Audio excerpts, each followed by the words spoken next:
Shalom Bracha, mes chers amis, une histoire de Rabbi Chaim Pinto extraordinaire. Il était une fois, vous savez, Rabbi Chaim Pinto, il était Dayan. Il était juge rabbinique. Et les gens, ils avaient très très peur d'être jugés parce qu'ils savaient que c'était pas un juge commun où on peut mentir, mais il y en avait quand même qui.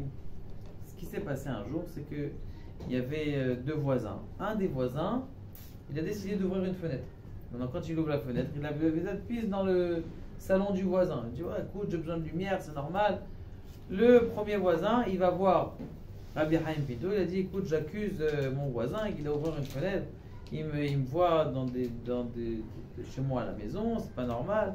Il dit, mais si j'avais avant à l'époque une fenêtre, quand c'était là, c'était ouvert, maintenant j'ai refermé. Le Rabbi Chaim Pinto, il regarde, il connaît la halakha. Hezek Reya, c'est quoi Hezek Reya? Masechet Bava Batra au début, que le fait de regarder chez quelqu'un, c'est Hezek Reya. Ça veut dire, il y avait une histoire aussi avec Rav Zilberstein, où il y a quelqu'un qui voit comme ça un rachfan, vous savez, un petit truc qui commence à s'élever. Et il voit que dans le rachfan, comment on appelle ça? Un drone. Il voit que dans ce drone-là, il est filmé. Il prend un balai, il explose le drone.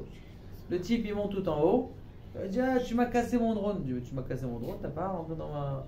C'est à qui avec qui la halakha? La halakha, elle est que celui qui a cassé le drone, il a le droit de casser, enfin il a le droit. Je sais pas s'il a le droit, mais en tout cas, il ne doit pas payer le drone, même si c'est un drone qui vaut 6000 shekels. Pourquoi? Parce que Ezek Reya, tu as le droit de garder, comment on appelle ça, l'intimité chez toi à la maison, sans être... bon, Baruch Hashem. Ce qui s'est passé, c'est que il lui a dit de fermer la fenêtre. L'autre, il était obligé d'écouter Rabbi Chaim Pinto. Il sait que, mais il a décidé de, il a écrit un shtar, comme quoi son voisin, donc de qui il a été inculpé, il lui doit une somme d'argent faramineuse. Bon, les mois, les années passent et tout ça, et le voisin Baruch Hashem, donc à qui il a demandé de fermer la fenêtre. Il a Baruch Hashem un bébé. Maintenant, le problème, c'est qu'il n'a que de lire. Il n'a pas beaucoup d'argent.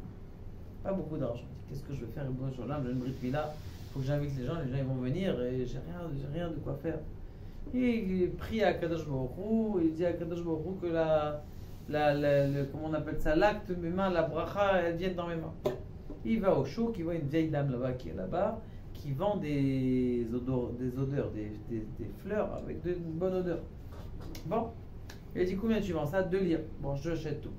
Il achète tout et il vient il vient chez lui à la maison. Son frère à lui dit qu'est-ce que tu as acheté là? Il dit j'ai acheté des herbes.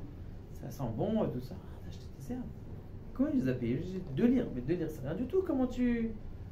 Il dit laisse-moi, je vais m'occuper. Tu as besoin d'argent pour la Brit Mila? Oui, j'ai besoin. Il est reparti au marché. Il va au marché, il commence à vendre. Il est arrivé avec une somme d'argent extraordinaire parce que ça en vérité c'était vraiment un bon achat, une bonne affaire. Il a ramassé de l'argent, il est parti donner tout à son frère et Baruch Hashem il a fait une belle Brit Mila dans l'abondance. Le voisin à côté, il a dit celui-là ça y est, il a de l'argent, je vais le taxer. Il prend son shtar, il dit regarde ça a été signé comme quoi tu me dois tant et tant d'argent. Tu m'as jamais emprunté, qu'est-ce que tu racontes? On retourne chez Rabbi Chaim Pinto. Ils vont chez Rabbi Chaim Pinto. Rabbi Chaim Pinto, il lui dit fais voir ton shtar. Et l'autre, il dit il n'y a rien du tout, j'ai pas emprunté. Il dit bon, donne-moi ton papier. Regarde, je vais mettre ce papier, je vais mettre à l'intérieur du Aron HaKodesh. Si demain il y a des points, ça veut dire que c'est vrai. Si demain il n'y a rien du tout, ça veut dire que c'est faux. C'est même pas lui qui juge. C'est bon.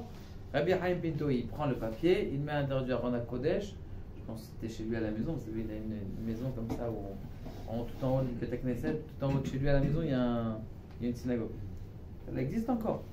Elle existe encore. Les gens qui vont à Essaouira, ils vont voir la maison de Rabbi Chaim Pinto. Il monte là-bas, il ouvre le Aron et il voit que le Aron, tout le shtar, il était complètement, ça voulait dire qu'il était falsifié, complètement effacé avec des points.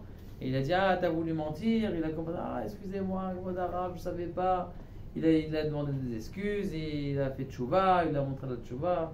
Et vous voyez comment des fois la force des tzadikim, qu'ils savent juger même avec les forces d'Akadosh Baruch Hu. Akadosh Baruch Hu nous aide, Bezrat Hashem, à s'attacher à nos tzadikim. Baruch Adonai la'olam.